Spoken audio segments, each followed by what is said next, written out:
Proceed immediately. Personal injury accident. Corner of Preston Road and Queen Street. Ambulance on way. Message timed at 10:40. Charlie Victor 1, message received. Over and out.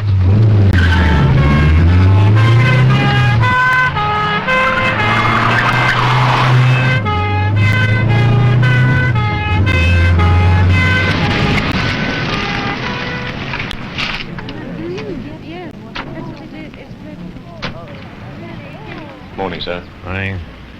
It's all yours, lads. Do what you can. It doesn't look as if you can do much for him. Poor bastard. Some people reckon you get hardened to it all. Like hell you do. Especially when there's no apparent reason. No attempt to pull up. No skid marks. Nothing. Shouldn't have been drunk. Not at this time of day. Wouldn't have been the car either. Looked brand new. Mind you, why not? Brake fault? Wouldn't be the first time. The question is, whose fault? One simple slip-up and then that lot. So where's the connection?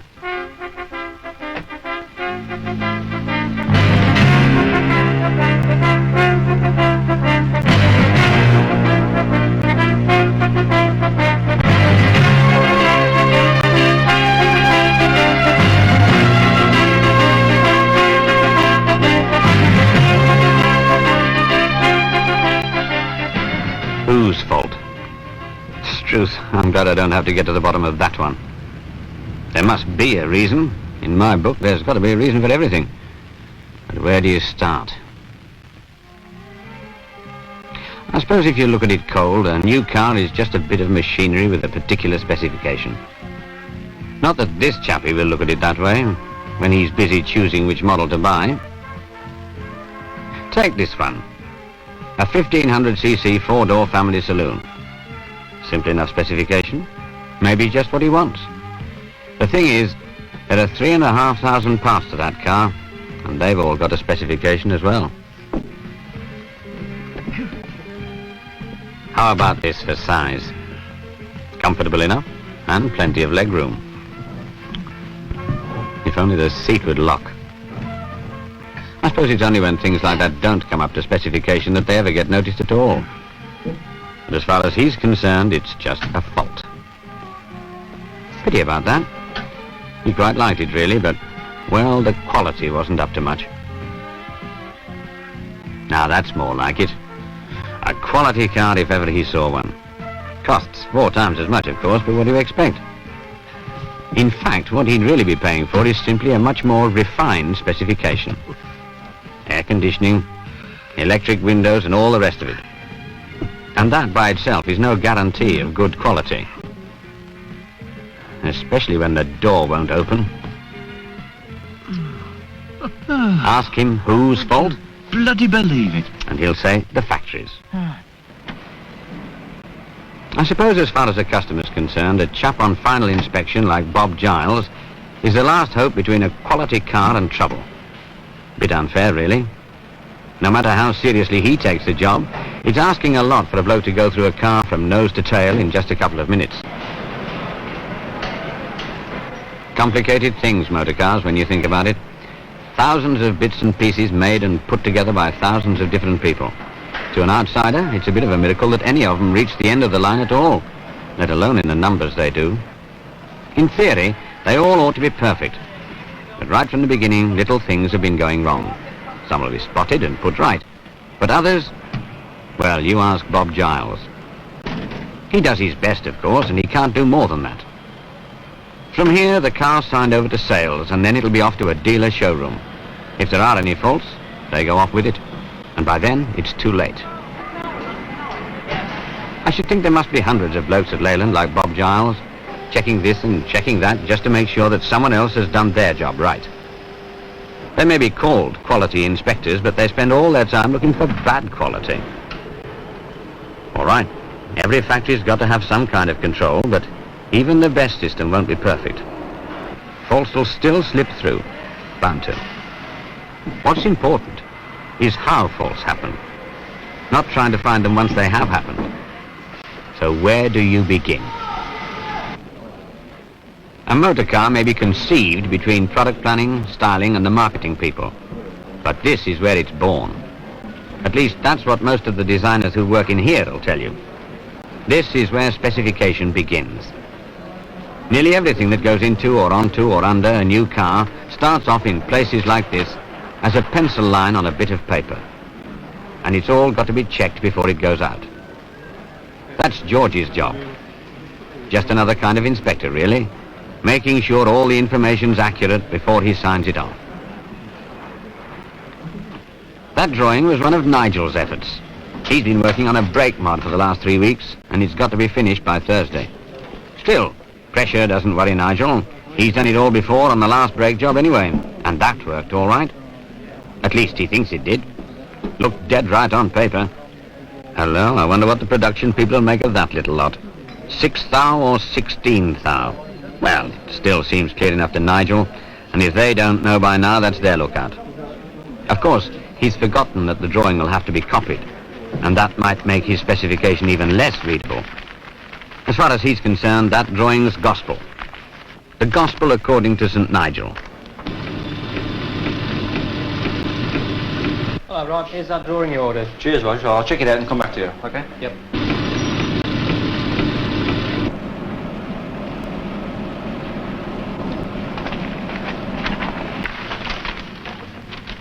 This is Charlie, a development engineer. He's the kind of chap that never takes anything as gospel, particularly drawings. So out comes a pencil and the confusion on his copy of Nigel's drawing gets put right. Designers? You spare a minute, Ken, please? Problems. And all because it never occurred to Charlie to pass the information on. Oh, he knows about the confusion, but that's not enough. Our Nigel's doubtful specification is still gospel as far as everyone else is concerned. But that's their tough luck. 60? That looks more like 80 thou to me. 80? Communication? Forget it. Yes, that's 80 thou. I admit, isn't it very clear? This is the Marina 1.34 door, and perhaps you'd like to take a seat. It's a very practical family solution. Not that a lack of communication somewhere in a Leyland factory would bother the customer. At least, not at this stage. At the moment, it's the idea of ownership that appeals to him. Comfort, convenience, lazy weekends by the sea and all the rest of it. Even after all these years, motoring has lost none of its charm. For crying out loud, Charlie, why the hell didn't you tell somebody? All the stupid things I've ever heard of. Now look, Ted, I don't have to take that sort of talk from anybody. You know how long I've been doing Look, this if job. you hadn't kept it to yourself for the past 5 weeks, we wouldn't be sitting here now with egg on our faces, would we? Oh, it's all my fault, is it? That's nice, that is. What about him? He hasn't said a bloody word yet. At last, communication. The language may be a bit strong, but at least they're all talking to one another. It took a long time for everyone to realize they were working to 2 sets of drawings, but the penny dropped, eventually. And the gospel according to St. Nigel has been put right. Of course, it's a compromise and a bit late. A couple of thousands of quid's worth of jigs and pre-production parts have been slung on the scrap heap, and a lot of time wasted. But at least they're all working to the same specification now, and that's something. Assuming, of course, the compromise hasn't got implications that nobody's realized.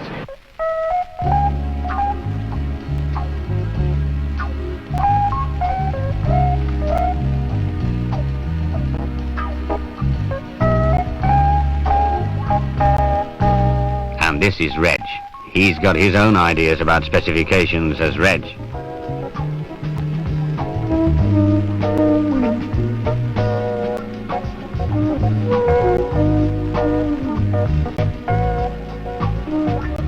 They call Reg a process planning engineer. It's his job to analyze drawings like Nigel's and work out how and where the various bits and pieces are going to be made. Which plant, which shop, which machine, which tools, and all the rest of it.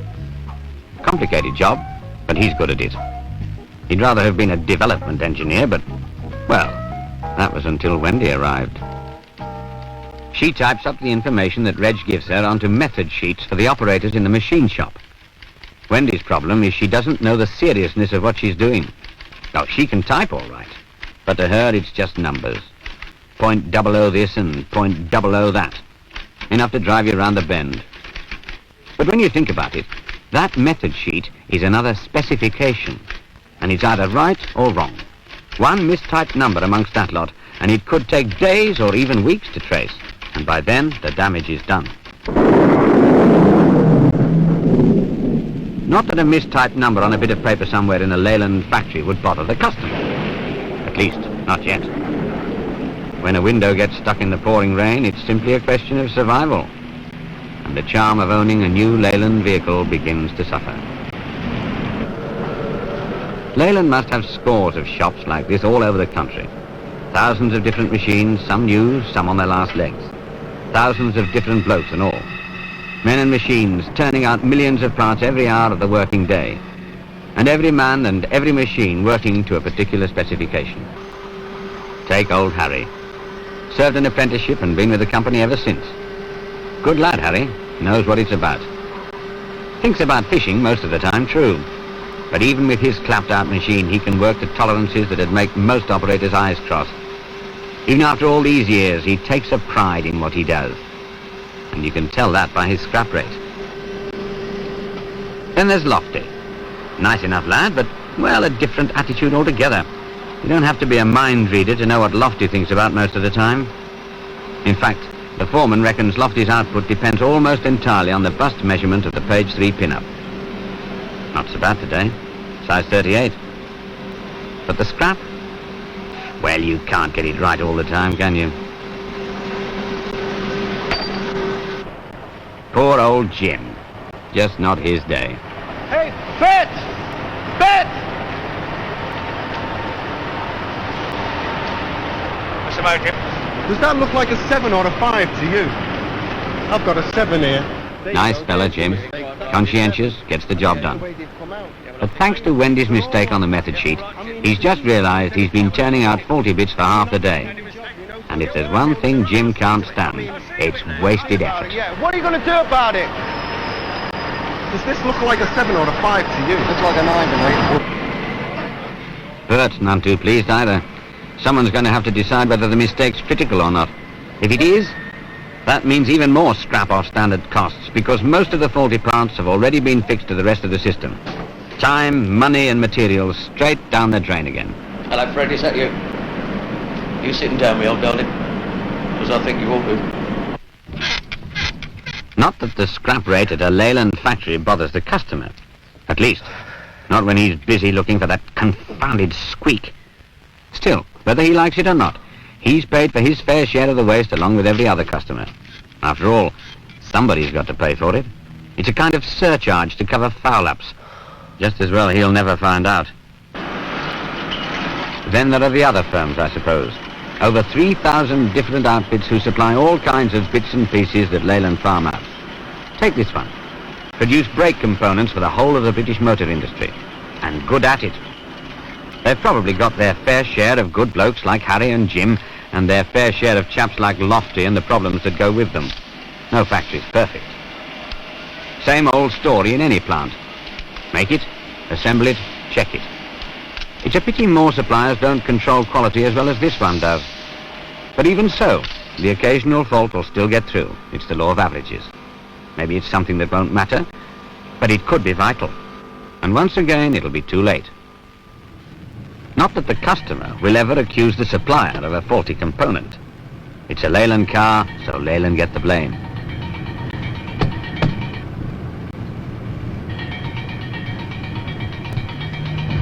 Shut up! Well then, what's this lot got to do with brakes? Nothing, except that sometime all these various parts have got to fit together, exactly, with holes in the right places for brake pipes and all the rest of it. Not really critical. That is, unless the chap who designed one of the press tools was working from Nigel's original drawing. The wrong one. Maybe someone forgot to tell him.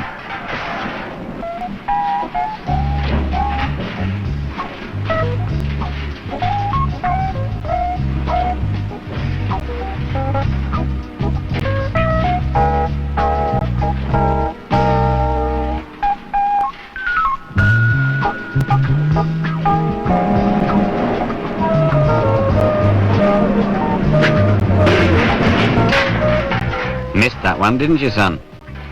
Only a bit out, so it may never notice. But along with all the other things, that hole being off the mark could make all the difference. A bad fit instead of a comfortable one. Not that Dave will ever know. Press up, panel in, press down. He could do it with his eyes shut. It strikes me that Leyland's physical problems don't help much either. Factories and plants all over the place, parts and components flying from one site to another. Apart from the headache of organising it all, there's always the risk of damaging stuff on the way if you're not damn careful.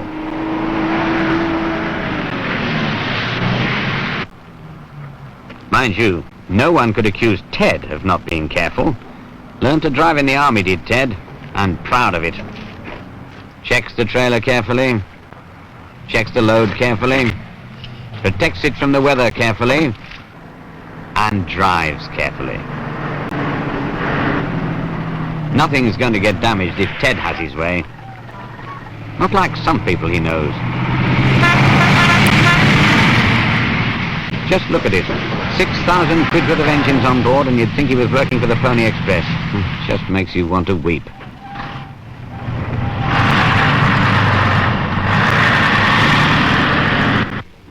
Bye. Not that the customer is bothered about poor materials handling back at Leyland. At least he wasn't.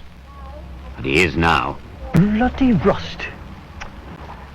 And if there's a bit here, there's probably a bit somewhere else. Thousands of different parts made by thousands of different people. Most of them bang up to specification.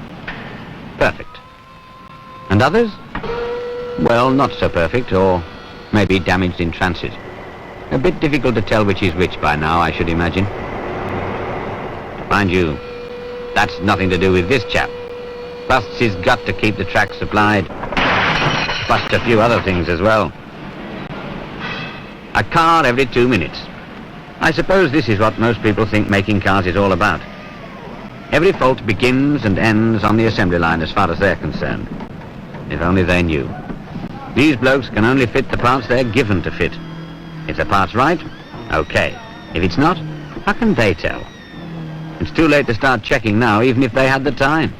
Which they don't. You ask Sid about time. 2 minutes to fix something or other, connect up so-and-so and tighten up such and such. Just 2 minutes. He can just about do it all right, but it's not easy. And he knows why. He can hardly move for people. Just look at that track. Laid out 20 years ago to build minis, when minis were the simplest thing on 4 wheels. Best facilities in Europe then. Now look at it. More blokes doing more jobs on a more complicated car. And still the same space. That's not Sid's fault. That was a management decision. And if Sid had the chance, he'd tell him exactly what he thought of it. And he'd be right. Even now, it only takes just one bloke to do something down further up the track, and you could be in trouble. This lad's got no idea what's been going on, and if there was any damage, chances are it'd be too small to notice. You've got to be fair. He's only got 2 minutes to do his job like everyone else.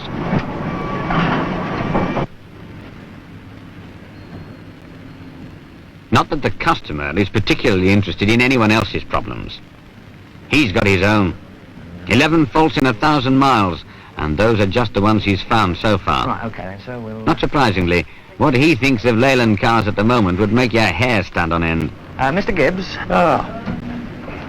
You're for a service, isn't it, sir? Yes, but it's not just a service. I've got a lot of other things I want you to fix while they're Right, we'd just like to step this way, sir. Right. Do sit down. Right. Now then, bit of trouble, is there? A bit. I've only had that car a month and I'm sick to death of it already. I've got a list of complaints here. Shall we start now? There again, it could be that some of those faults should have been spotted during the pre-delivery inspection in the dealer's workshop. That was Pete's job. And he's really choked. I mean, why should he spend his time checking? That's Leyland's job, not his. And that lot in the showroom wants shooting as well. Make a promise to a customer, which means he's only got an hour to do a full super-cover check before the car goes out. A bit of luck he might get half of it done, but the rest, well, that's too bad. So it all comes back to poor old Bob Giles and inspectors like him. Not really. They can only try and catch things that have gone wrong and make sure they get put right.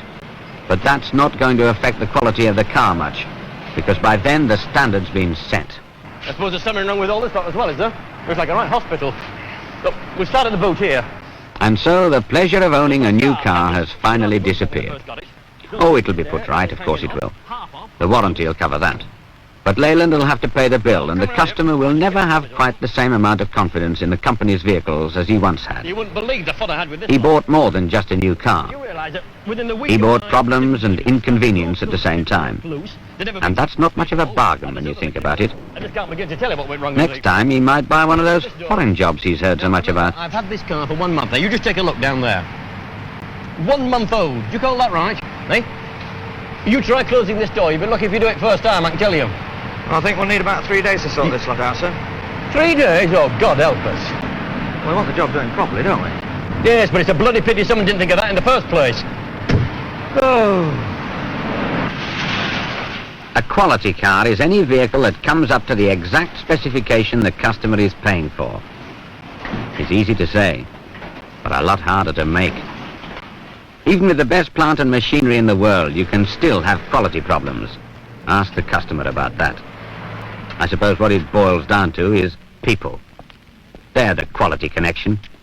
It may take all kinds to make a world, but only one kind can make a good car. The kind that do their best in spite of the problems and get it right first time.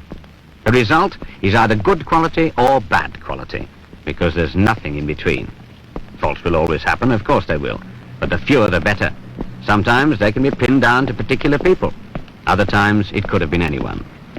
But faults don't happen on their own. Somewhere along the line, somebody slipped up. At best, a bit of bad quality could irritate a customer and put him off Leyland Cars for life. That's bad enough. At worst, maybe once in a million.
Able Tango 1 to HQ. Go ahead.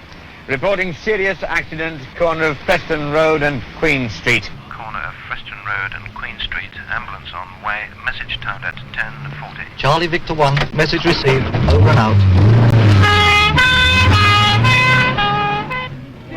On June the 16th, on the corner of Preston Road and Queen Street, an accident occurred that took the lives of an infant, a motorist, and a pedestrian. The cause of the accident was never established. Morning, sir. Aye. It's all yours, lads. Do what you can. It doesn't look as if you can do much for him. Poor bastard.